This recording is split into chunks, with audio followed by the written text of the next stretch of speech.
All right, we're going to go ahead and start, and Robert Johnson of the Eurasian Group is our next speaker, and we'll get to... I'm going to go with this one. Can you guys hear me up there? Can you hear? Okay. All right. Very good. I will be speaking loudly in a very strong Canadian accent this morning. So we had the English accent, now we're going to go Canadian accent, even though I'm in Washington, D.C. Well, thank you very much for having me here this morning. It's been a very interesting panel so far this morning, and hopefully I can keep your attention here for another 45 minutes or so, because I am the last man between you and your lunch. So just keep that in mind. I'm very impressed with the students. I haven't seen a single iPhone come out. You know, usually when I was in school, it was sort of pre-iPhones and BlackBerries, but there's always something going on, so the speakers must have been doing a good job.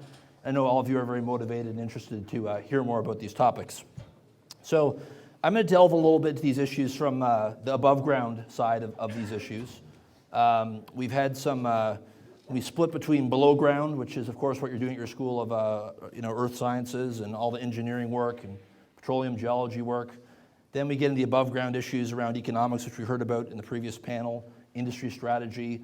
My slice of it is the political slice of it, really from the regulatory issues to the national legislative and country risk issues up to the big global geopolitical issues. So I want to really look at how this North American energy revolution, and as a Canadian I have to say North American energy revolution, not just US energy revolution, and I'm sure someone would throw Mexico in there as well increasingly, how that's impacting US energy policy and how it's impacting the rest of the global energy geopolitical landscape. So I'll jump right into that, start with oil and then turn to gas. So the two key questions: what does this North American conventional energy revolution mean for US policy, I mentioned, and what does it mean for the rest of the world? That's what I really want to go through here today.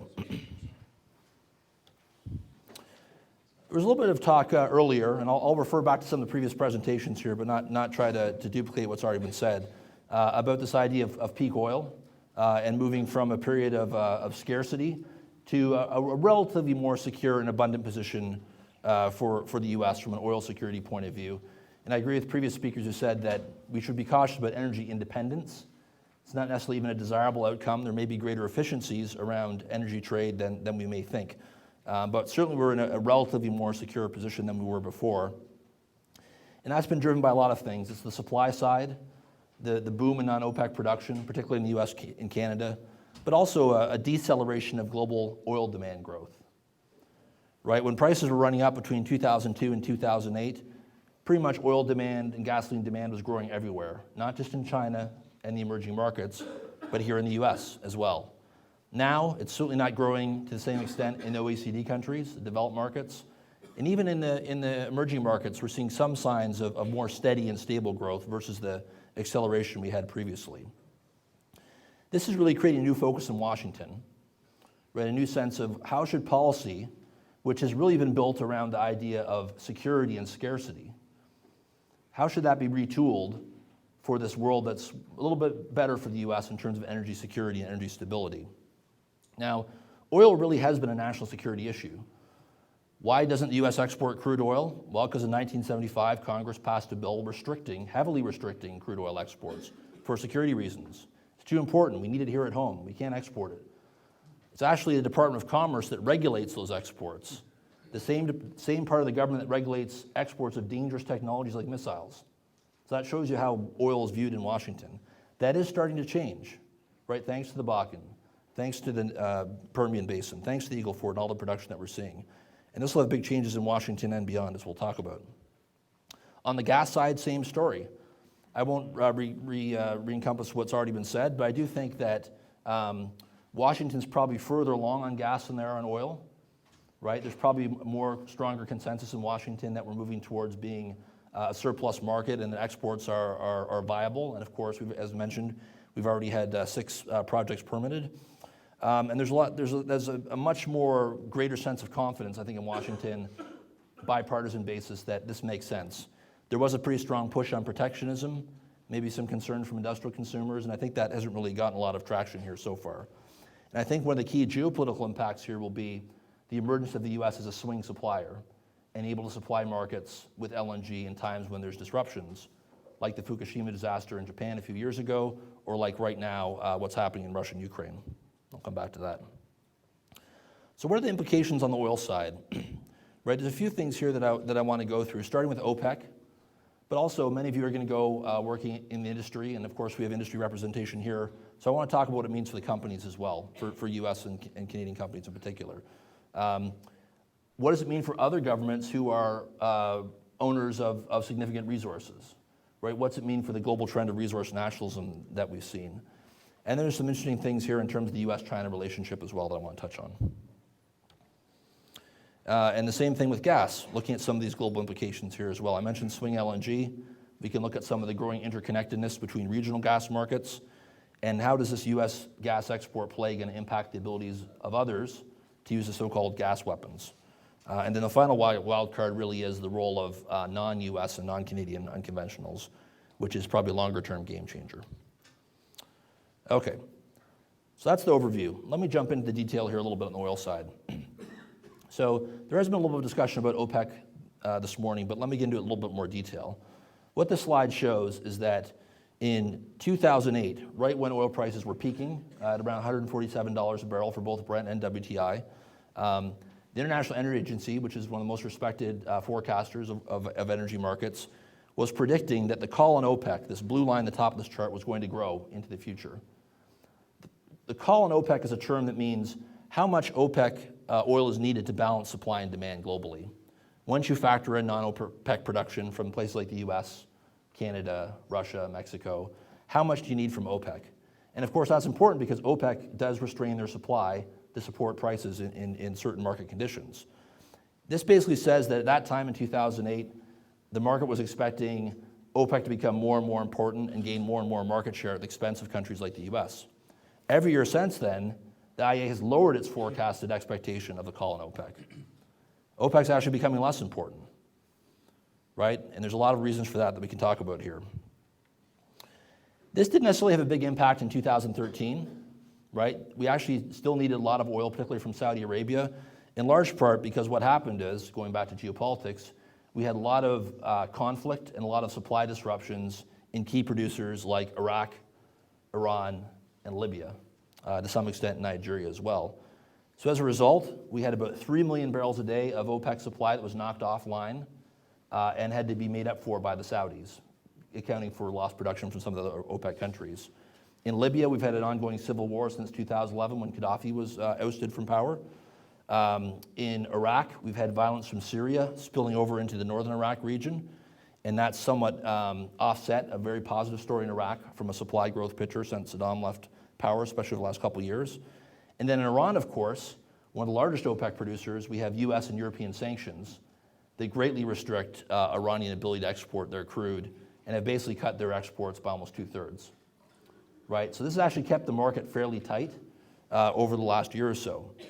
We believe that these trends will change over the next couple of years, and we'll probably see some of this Libyan supply come back into the market.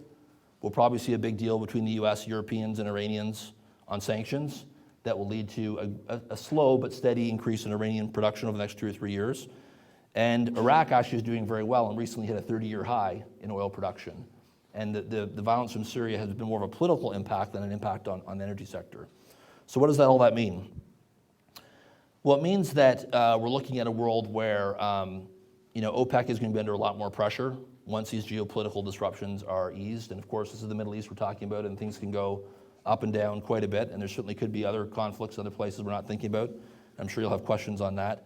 But the base scenario that we have is that OPEC will be under more pressure, both internally as Iraqi production grows, Iranian and Libyan supply starts to normalize, but also externally with the growth in North America in particular. All that happening at a time when demand may be not as strong as it was a few years ago, although still growing. So that sort of sounds like a recipe to make us a little bit nervous here in Oklahoma. Maybe this is a low price scenario. Actually, no. We think this is more of a scenario for stable prices rather than low prices. Okay, we don't think we're going back to $40 a barrel, $50 a barrel. And the reason here is that you have to look at the supply curve, right? In order to meet global supply and demand, in order to make markets balance, we really need oil, sources of oil that really break even around $90 a barrel, right? And many of which are listed here. Some of the tight oil plays in the US, although that's a wide range. Same in the Gulf of Mexico. Costs in Brazil are rising in deep water there. Same in African deep water. Same in the North Sea. Very high fiscal costs in some of the new Russian plays as well. Canada oil sands, same story, probably $90 a barrel or 80 to 90 to break even. In many ways, this creates a floor for oil prices. We just can't balance supply and demand without these new sources of high-cost oil. So that implies maybe a little bit of downside from prices where they are now, around $107 a barrel, but not a collapse by any means. What does this mean for these producer governments, right? It's interesting, and Devon's such a fascinating story, and there's a few others like this in the sense that, as John mentioned, they actually exited many of their international assets and brought their capital back to go after the resource plays here in North America. They're not the only company doing that, right? The world has changed. In that environment of peak oil, the previous cycle, 2002 to 2008, the advantage was really with many of these resource-rich governments. And they responded by trying to extract the most favorable possible terms in terms of taxes and royalties from foreign investors, like US companies, European companies, Canadian companies, Japanese companies. Right now, because of the unconventional boom in North America, the playing field has changed. Many companies have made the choice to come back to their roots, Oklahoma, Texas, Alberta, right, developing these big plays. Also, we're seeing a big unconventional resource boom in Australia that we shouldn't overlook either. So that has changed, and as a result, this competition for capital, some of these governments that had resource nationalist policies previously that were somewhat hostile to foreign investors have changed. Mexico is probably the most compelling example, right? Mexico nationalized its oil industry in 1938, and it's been a key part of Mexican political culture since then. President Peña Nieto, over the last year or so, has been pushing forward a major energy reform because he looks just north of his border and sees massive investment in unconventional oil and gas. Guess what? Mexico has the same geology. It doesn't stop at the US border, right? So they want to change their fiscal framework so they can compete for some of that capital as well.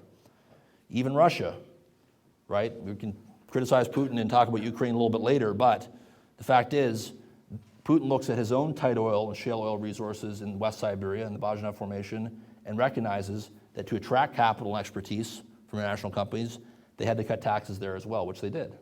And they got big partnerships with ExxonMobil and Statoil and Eni and other big companies. Other countries, Kazakhstan, Nigeria, are still clinging in many ways to these resource nationalist models, and as a result, they're not seeing a lot of investment in their countries, and are in many ways being left behind. So one of the key implications here of this US North American energy boom is this change in resource nationalism abroad. US crude export restrictions, I basically agree with other speakers that I think the market is moving into a surplus in the US and we will be exporting, right? I think the political side of this is that I would see a scenario that in 2 or 3 years, probably when Obama's leaving office, I think his hands full with Keystone XL, with trying to shut down coal plants, with LNG exports, is not looking to take on another big energy policy issue in the last 2 years of his term, right? But I think by the time the next president comes to office, I would expect lower US prices per some of Eric's comments about stranded barrels in places, here north of Cushing in PADD 2 market, that will need to be exported. And I think that will filter through into Congress and into the debate in Washington, where producers will be saying, hey, if we want to keep this jobs play going, if we want to keep investment going, we really need to liberalize export restrictions and move more crude to global markets.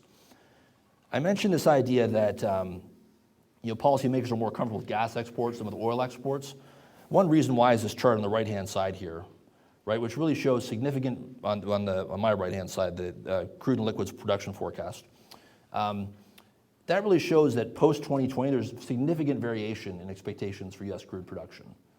So if you're a policymaker in Washington, do you really want to take all the political cost of lifting the restriction on the crude exports, where you're not really sure what the production outlook's going to be after 2020? There's so many technical below-ground questions that account for some of this variation here about recovery rates and decline rates and things like that. But the policymakers need to get a little more comfortable before they make this change, in my opinion. Eric mentioned this as well, that the global crude oil flows are adjusting to the US, the boom of US light tight oil production. And many of the West African and North African producers that used to supply the US are now moving barrels to Asia, right? And this is a big problem for the Saudis as well. This is their core market, the growth markets in Asia. Now they're seeing new competition, right? Barrels that are being backed out of the US from West Africa are now going over there. Same with North Africa. We're seeing a lot more Russian supply moving east, right? The Chinese financed the big East Siberia Pacific Ocean pipeline that will take oil from East Siberian fields into the Chinese market, right? Again, that's a lot of competition for Saudi. And it may mean an end to what historically has been an Asia premium, right, where the OPEC has been able to get a premium price in Asia relative to what they get in the Atlantic basin. So this is a very big shift in the global oil markets that's worth discussing further, and that's before you even start getting the U.S. crude exports into the market. We could talk about this maybe a little bit more of a technical issue. A lot of these changes I'm talking about involve light sweet oil, and as was mentioned, we have a lot of refineries around the world that have been built in the last 10 or 15 years on the expectation that we would have an abundance of heavy oil. Well, we do have an abundance of heavy oil, but it's mostly in the ground, right? The Canadians have it, but can't export it because they can't build pipelines because of environmental opposition. The Venezuelans have it, but they have political chaos in their country and can't grow their enormous resource base. Mexico has had the same problem for the last several years, but maybe now is starting to turn things around. The growth in the global oil market has really been the light side.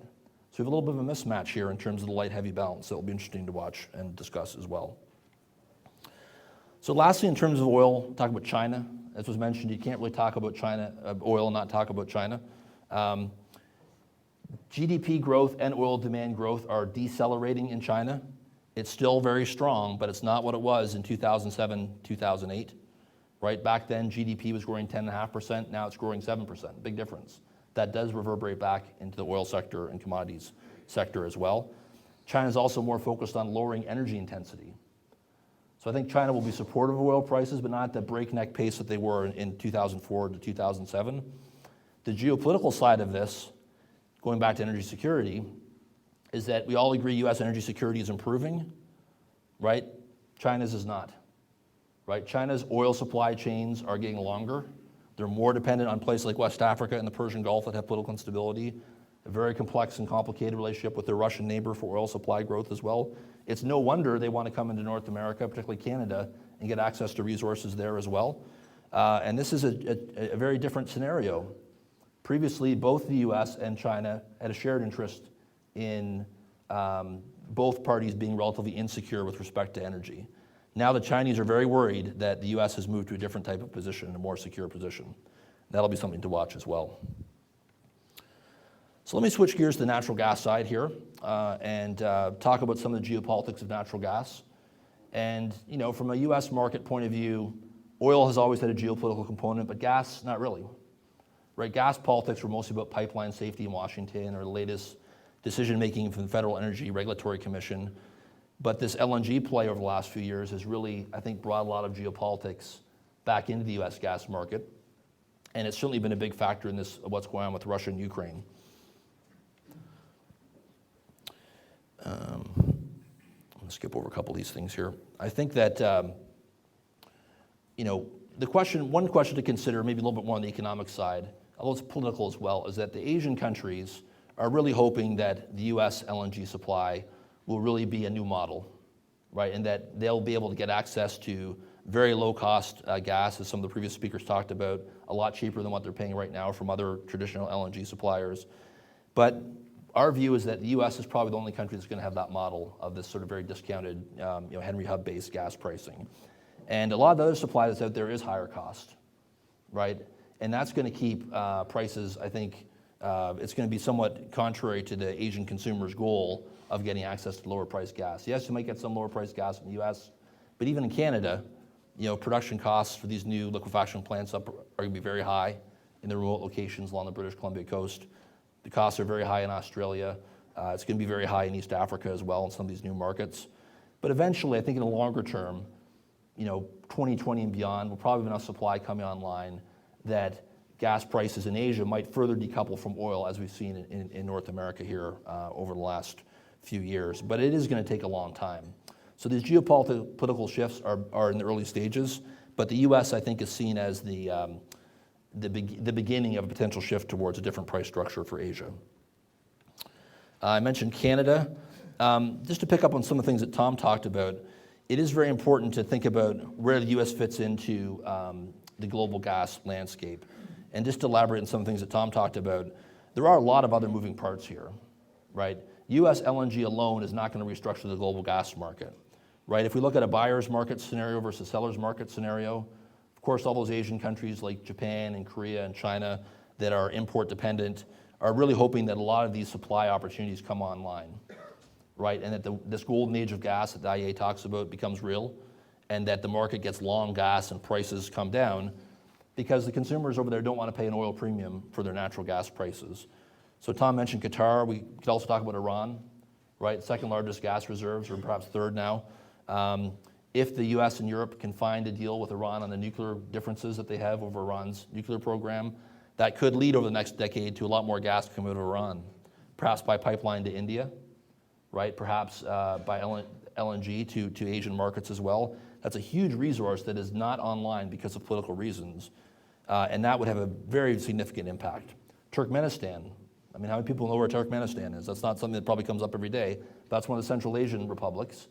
It's another sort of top 10 gas resource play. They have a big fat pipeline going all the way across China to Shanghai, which is where the demand growth is concentrated in China. And that pipeline has grown very quickly over the last few years. It's directly competing with US, Canada, Australia, and others who want to supply LNG to China. Mozambique and Tanzania, right? Anadarko, right? One of their big projects in Mozambique. These are new frontier LNG resources that no one was talking about maybe 5 or 10 years ago when the market was seen as being very tight. Now it's a real opportunity with real companies trying to develop those resources. So we can see the potential over the next 10 years for this big boom in gas supply. But it's just very important to remember that a lot of this gas is in politically complicated places and has very high production costs. And that's one place where the US really does have an advantage. On the demand side, there's a number of policy drivers here to discuss as well. I mentioned Fukushima, the earthquake and tsunami in Japan in March 2011. And after that, Japan shut off all their nuclear reactors and led to about a 25% jump in their LNG imports. Japan went from being kind of a stagnant gas market to being a growth market once again. And they started pulling in all the spare capacity for LNG that was out there in the market, which wasn't very much, right? The Qataris are really the only ones who have it. So that really tightened the markets up as well. The government of Japan has to decide how much they want to buck public opposition and restart those nuclear reactors. Industry is desperate for it to happen because they're paying a really high price for gas and they want cheaper electricity, but it's very politically complicated and complex. I think they will probably move ahead. What about China? China's seen enormous growth in their gas sector from the industrial sector and residential sector because of their urbanization, but we may see another cycle of growth tied to power generation. Why? Because they're very concerned about the so-called airpocalypse, the brown air in Beijing and Shanghai and other Chinese cities. Gas-fired generation could be part of the solution there as an alternative to coal. And other speakers have talked about the industrial gas demand story here already. So a lot of signposts on both supply and demand that are very politically driven that are worth watching here. Let me conclude by talking about Russia-Ukraine. And for a company called Eurasia Group, we better know what we're talking about on this issue. And indeed, when our firm was founded, we were very focused on the Eurasian region. It was in the mid-1990s when many US companies and European companies were going into Kazakhstan and Azerbaijan, Turkmenistan, as those republics emerged from the former Soviet Union and all sought foreign expertise and capital to develop their own massive hydrocarbon potential. So the game of gas geopolitics has been going on for quite a while in Russia and in the former Soviet Union. And for those of you who are looking at the Russia-Ukraine situation, it appears once again that there will likely be a cutoff in supply of Russian gas flowing to Ukraine. That's obviously a pretty big deal for Ukraine for a lot of reasons that we can discuss. But it's also important because Ukraine is one of the key pipeline corridors to bring Russian gas to Europe, right? And Russian gas accounts for about a third of overall European demand. So it's a very important supply source. What we're seeing now is a scenario where if that supply gets cut off, what will the Ukrainians do? Well, they'll drain their own storage that they have. Sounds good, except that storage is supposed to supply Europe in the winter, right? So the Europeans, since the first cutoff by Russia in 2006, there's another one in 2009, have been trying to diversify their gas market sources. They've got some from Norway, they've got some in the North Sea, but some of those resources are declining. They have pipelines from Algeria, but there's been political unrest and a poor investment climate there. They've been trying to look at LNG, but now they're competing with Asia, right, to get LNG from countries like Qatar and Australia, Nigeria. Gets to be a very expensive source, a lot more expensive than that Russian gas. So it's easier said than done in terms of this diversification agenda. They have their own shale gas resources that there's some below ground issues, but also very strong environmental opposition, right? And you have landowners in Europe, unlike the US, don't own the subsurface rights. So they don't really have the same economic incentives to allow the development that they do. That said, certainly now Europe has a greater incentive to look at that shale gas and try to figure out a way to make it work. From a below ground point of view, I'll leave it to others to figure out whether or not that's possible, but certainly the politics are changing around that pretty quickly. From a U.S. point of view, certainly the U.S. is negotiating the TTIP, right, the big trade investment agreement with Europe, a big free trade agreement with Europe, and the Europeans would like natural gas to be a part of that as part of this diversification strategy, right? The U.S. is supposed to export LNG to free trade agreement countries, Canada, Mexico with NAFTA, recent trade deals with places like South Korea. If Europe gets that free trade agreement with the U.S., then the LNG can flow a lot easier with a less complex permitting process to the European market.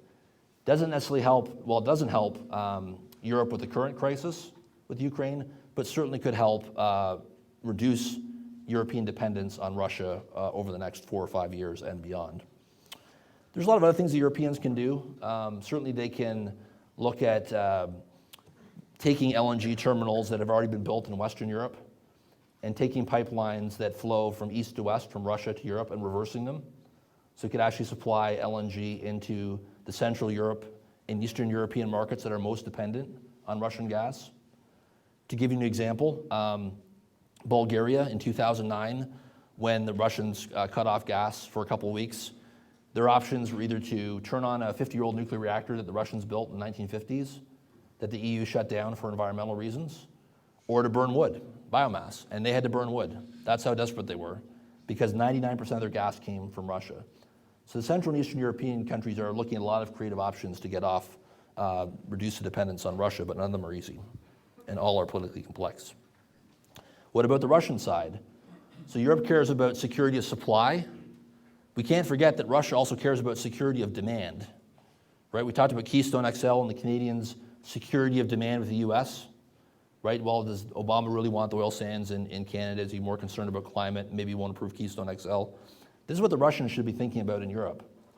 The Russians are taking a lot of reputational damage, and the Ukrainians have, deserve some of the responsibility here as well, because some things have happened in Ukraine. But it's just the bottom line is it's become an unreliable supplier in European eyes. So security of demand has gone down for Russia, and they're hoping that they can swing their supply and provide those fast growth markets in Asia, right?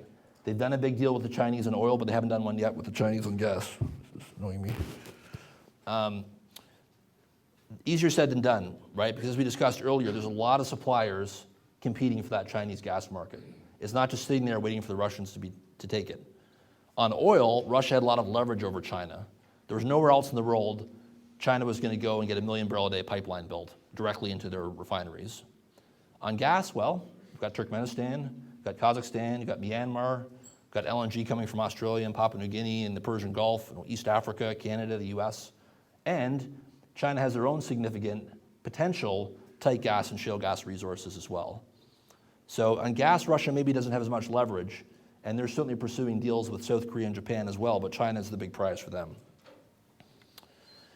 And I mentioned this with Central Asia already, that Central Asia is doing a lot better in China than the Russians are. Right? There's already big pipelines built from Central Asia to China to deliver gas. The Russians are still negotiating. They've been negotiating for 10 years on one pipeline project from Siberia to China that is still no closer to completion. So just lastly, to talk about this global unconventional play. This is sort of another aspect of political risk in energy markets. Here you're moving from these big geopolitical questions about the US-Saudi relationship or US-Europe or Russia-China, more towards sort of local and national political risks, right? Which is leaving aside the below-ground questions in global shale, which I'm sure your professors and other speakers can tell you a lot about. The above-ground questions are quite interesting as well, right? There's no doubt that US Geological Survey and other studies have shown that countries like China, Argentina, Saudi Arabia, Russia have enormous unconventional oil and gas resource bases. But it's far from clear that they have the optimal above-ground conditions to develop those resources. There are many examples to choose from, but I'll mention a couple. One of the most exciting plays has been in Argentina, right, where you do have the Vaca Muerta play, which is like the Eagle Ford, very promising, huge resource potential, very low cost. The problem is, right when this play was starting to get going, the Argentine government nationalized YPF, one of the biggest foreign investors in the Argentina shale play. Not a great signal for investment in the Argentina shale gas or tight oil. That said, the geology is so good that many of the companies are still there. Foreign companies are still there, but they're basically waiting for President Kirchner Fernandez to leave office in 2016, and they're hoping the next government will be a bit more accommodating to foreign investment. That's one example. Another example is Saudi Arabia. Saudi Arabia is long oil but short gas. They have all kinds of spare capacity for oil. Probably you're producing about 10, they probably could produce up to 12.5 million barrels a day. But with gas, they're actually very tight. They haven't been able to produce low-cost gas supply from their own resources. They are starting to look at shale gas. There's a lot of rigs and a lot of U.S. service companies go over there to help them. But there's one big problem. It costs about $8 to $10 to produce the gas. And under Saudi price subsidies, you can only sell it for 25 cents. Right? Where's the finance professors on that one? Even I can handle that one, my international relations degree. Not good, right? So if you're Saudi Arabia, what do? Do you import gas from your enemies in Iran, who have lots of gas they could sell you, or even Iraq, where you have a very tenuous relationship, or Qatar, where there's all kinds of political complexity with those relationships? Do you change a subsidy and force consumers to buy at a higher price? That sounds like an easy solution, economics and finance side. Political problem. What just happened in the Middle East, the Arab Spring? Why did the Arab Spring happen? Well, in large part because food and fuel prices were rising. Do you really think the Saudi royal family wants to increase natural gas prices in the context of everything that's going on in the region?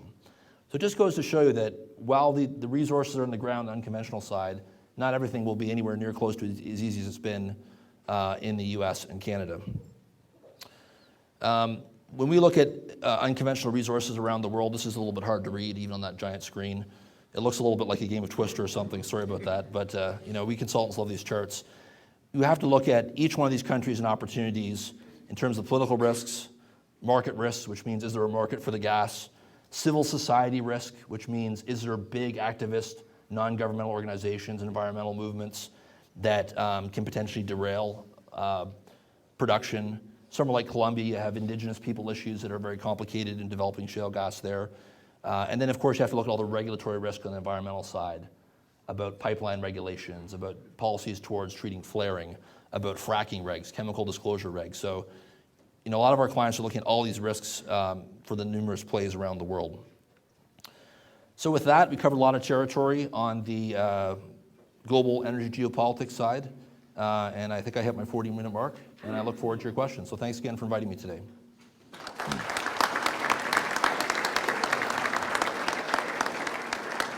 Thank you very much, Robert, for the very informative talk. Again, we've covered the geology, we've covered the petroleum production, and now we've covered geopolitical risk, which of course is in this industry is huge.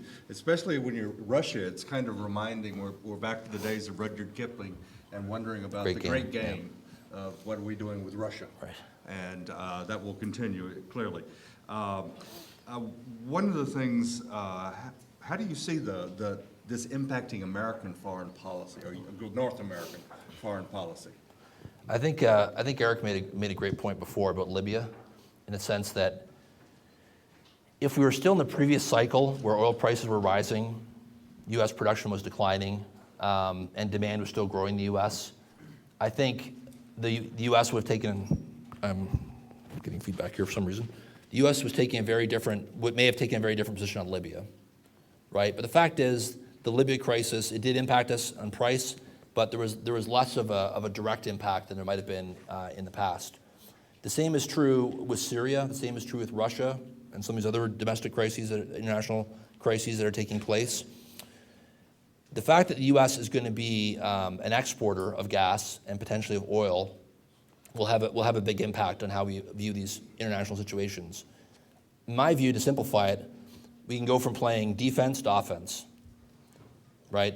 That if Russia wants to put geopolitical pressure on Europe, especially on the Germans, who are sort of the anchor of Europe, it's going to be a lot harder to do when Russia's gas leverage over Europe is reduced because of imports from the U.S. market. Look at what happened right before the Crimean referendum. Obama released 5 million barrels from the Strategic Petroleum Reserve. Kind of a shot across the bow of the Russians saying, look, if you want to mess around with energy markets, we're here. We have 700 million barrels in our reserves. that frankly we don't need the way we thought we might have needed them a few years ago. So we can put a little oil in the market to stabilize things and make sure U.S. consumers and our allies are protected from these spikes. Now, there's a risk they could go too far and become a little too aggressive, and the SPR thing may have been an indication of that, but it's a big change. Sorry for the noise here. Well, I'm not sure what's saying. You mentioned Saudi Arabian prices and price controls. They also have a problem with the price of gasoline is restricted to be 61 cents a gallon. So you can kind of imagine what's happening to demand for gasoline in Saudi Arabia. Iran has already become a net gasoline importer. Saudi Arabia is a long way away from that, but you have very rapid demand, internal demand, when you have these price controls. So let me turn it over to students for support. Yes, please. Okay, well, it takes some years to implement export terminals and new policy changes within North America. Do you believe that could impact what North American supplies to all these other countries? If they must find now a way to meet their demand, would this change their energy mixes and like say more LNG or less LNG, other renewables? I think this would really impact that time period. I think it goes back to security of supply, and I think I was just in Japan. That's a good example. That someone mentioned central planning earlier. Well, the Japanese don't really have central planning in their economy, but they do in energy. Right? Unlike the U.S., the METI, the big trade ministry in Japan, they plan with 10 utilities and 6 oil companies how Japan will meet its energy needs. Why? Because they're 100% import dependent. Right? So as they think about their energy mix with this nuclear disaster, with some of these changes in global energy markets, first of all, they're very attracted to North America as a secure supplier without much geopolitical risk. Although some over there feel they're trading one form of risk for another, they're trading security risk for environmental risk, right? That is, got its own form of political risks in certain parts of the U.S. But I think the main point is what you said about the fuel mix, right? I think the only real path to energy security is diversity of supply, right? And for the Japanese and many other import-dependent markets, including the Chinese, because the Chinese no longer can meet their own. Until 1992 in oil and 2009 in gas, they were self-sufficient. Now they're very obviously import-dependent. Diversity means both in terms of the type of fuel, but also by geography. So not having all dependence on oil coming from Russia, the Persian Gulf, but some oil from there, from other places. That's why they've taken risks in places like Sudan to develop relationships there. On the gas side, try to diversify their suppliers to places like Papua New Guinea and Mozambique that maybe wouldn't have been thought of a few years ago, but also to try to push more hydro and nuclear and wind and solar into the fuel mix as well. So I guess to answer the question, I think the medium-term prospectivity of U.S. crude and gas exports will make more of those countries comfortable about oil and gas security, and they'll probably see that as part of their options in the future and a fairly secure option. Excellent. Other question? With OPEC's influence pretty much declining, not so much right now, but with upcoming markets like Southeast Asia, South America, can we see an organization come into play to almost replace them? And if that were to happen, how would the U.S. and Canada respond to that? Well, OPEC is in trouble, but they're not dead yet, right? That certainly they do have a lot on that supply curve. They do have a lot of low-cost production. And while the Saudi break-even point is very high because of their spending, other countries, can break even $30, $40 a barrel. That's one consideration. It'll be interesting to see if oil demand continues to slow, right? How will Iraq and Iranian supply growth impact the supply curve? Maybe some of these higher cost resources in Canada and the U.S. might be less attractive for companies under those terms. And of course, OPEC can also cut some production as well if they need to support prices. In terms of alternative arrangements, it's not that long ago that we've had cooperation with Mexico with OPEC to try to support prices. Probably won't see that again in the future. The big question might be on gas, right? Because Russia is very keen to create this gas exporting countries forum that would become a gas OPEC. And they're keen to get the Iranians involved and Venezuelans. But none of these are big LNG suppliers, right? The Qataris are in it, but they're the low-cost suppliers. They don't really want to play ball with anybody. Huge suppliers like the Australians are not part of it. The Norwegians are not part of it. So it's been very difficult to recreate that OPEC model in other commodities and certainly in natural gas. So I don't think that kind of collusion is going to be a huge risk in the future. I think the biggest risk could be a resurgence of OPEC potentially in the future. Should also point out, one of the other effects of Fukushima was immediately the German government committed to shutting down all of its nuclear power plants. So this has had a far-ranging impact. Yes, sir, you had a question? I see it affecting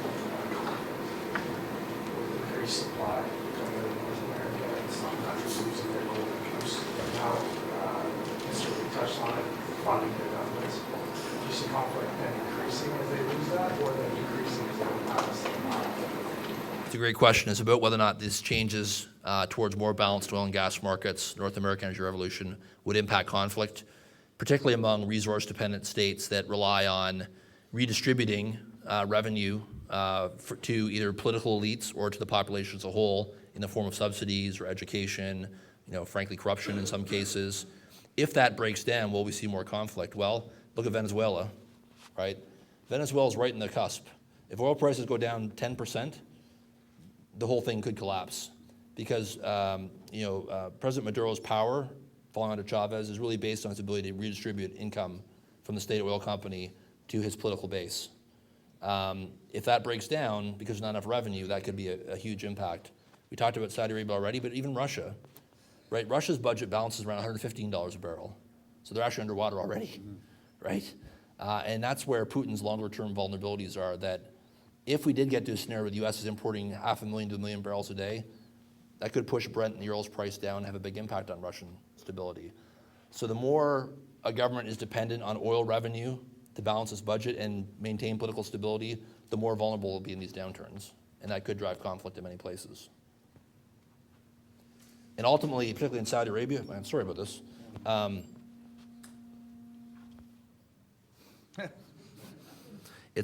Saudi could become a self-correcting phenomenon, right? That oil prices go down, Saudi becomes unstable. Guess what? Oil prices go back up again because the markets would price in big disruptions of Saudi supply. Yes, sir. You talked about impact by OPEC alone. So in the past year, we've got claims, from, for example, the Algerian government making claims on just shale and unconventional development in the future. They're saying that they have the resource, to rival the U.S. You've got Saudi Aramco by 2020 wanting to increase their shale and unconventional production as well in their resource base. So how does that, do we see a cyclical impact of what we've seen in the past between the strain of OPEC and the U.S. government because of sort of that shale and unconventional development that the world is really having that keen observing eye on the U.S. I guess, is your question basically that whether or not these, the fact that OPEC has some of their own unconventional resources could offset some of the gains from the U.S. side? Yeah, I think that's right. Yeah. Yeah, I think there is a, someone's mentioned earlier about extrapolation. John, you talked about that, right? That we can't straight line these assumptions, right? Okay, North American energy revolution has an impact, but then there's a response from other players in the market, right? So one thing the Saudis could do, that a lot of our clients ask about is, well, will the Saudis do what they did in the 1980s, which is flood the market with supply and basically knock out the investment incentives for a lot of higher cost oil plays in the North Sea, Oklahoma, Texas, Alaska, West Africa, places like that. That is possible. The costs of doing so now are much higher for the Saudis than they would have been back then because the Saudis are spending a lot more money and their budget break even is a lot higher than it was and their per capita income is down. There's a lot of things going on in Saudi Arabia. But I think you're right to say that there's a response and a counter response here in markets. So if the U.S. decides to be activist with its natural gas policy and approve a bunch of export terminals and encourage producers to sign deals with European off-takers, Russians could do the same thing. The Russians could flood Europe with gas, right? The Russians are the low-cost gas producer in Europe, right? Probably with the Qataris as well on the LNG side. Yes, they would have to build more pipelines, but they could recapture market share and basically price out the US LNG that's coming over. So you're definitely right to say there's a response and then a counter response in all these things. Other questions? One of the things, a follow-up, one of the things that we're not talking here, we're covering a lot of topics, but one of the financial impacts of the oil prices that have gone up has been the rise of sovereign wealth funds. This is something that within our finance division, we're actually researching this. And just to do a thought experiment, realize that since 2002, 2003, oil prices were about $20, $25 a barrel. Now they're roughly $100 a barrel, times 90 million barrels a day. And you do the math, and it's an enormous amount of capital, so reallocation of capital. And so you've had the rise of state-owned investment funds that is revolutionizing, in many ways, the capital markets, global capital markets. They have $5 trillion of investable assets, and it's growing very, very rapidly. So this has so many impacts on many different areas. Let me mention two impacts on that I think are interesting. One impact is that, on a very local perspective, some of these sovereign wealth funds have been able to come into Oklahoma, Kansas, Alberta, Saskatchewan, British Columbia, and help capitalize highly stressed, gas-leveraged E&P companies, right? So I think during this Henry Hub downturn, we've seen a lot of that, and that's been important, right? Because they've had to turn to a non-conventional source of financing, and some of these sovereign wealth funds have a longer-term view on those returns. The other one that's far less benign is maybe a little bit of a controversial statement, but it's true that some of the newfound wealth in GCC is being put into funding opposition groups in Syria and Egypt and driving a little bit, going back to what we said about conflict, instability and conflict. So the Qataris now have a very activist foreign policy. Right. They're involved in Libya, they're involved in Egypt, they're involved in Syria, and it's all because of LNG exports. Yeah, one of the other things, other questions? Questions? One of the other things that has not been mentioned here, but it really is clearly the case, if you're a fan of democracy, I think most of us probably are, high oil prices are the worst things that could happen for democracy. There's actually several studies that show that for every $10 rise in oil prices, you have a significant decline in the tendency for a country to become democratic. If you look around all of the national oil companies of OPEC, there's nary a true democracy there, one or two that are quasi.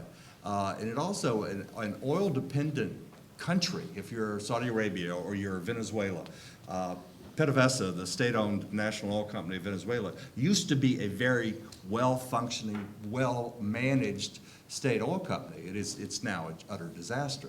But actually, one of the founding members of OPEC was the Venezuelan oil minister, and he coined the term oil being the devil's excrement because it has terrible impacts, not only high oil prices around the world, but it also has a very pervasive and corruptive impact on your nation's economy. If you're an oil state, you don't do anything else. You don't have a viable service sector. You don't have a viable manufacturing sector. Everything gets sucked into that sector. So this has tremendous long-term impacts. One thing to think about that on that front as well, with Canada and Australia, two of my favorite countries, both have seen their industrial sector decline because the currencies have appreciated because of the commodity boom, and they've seen Toyota and other big manufacturers pull out because it's just not competitive anymore. I'm giving up on this thing. Other questions?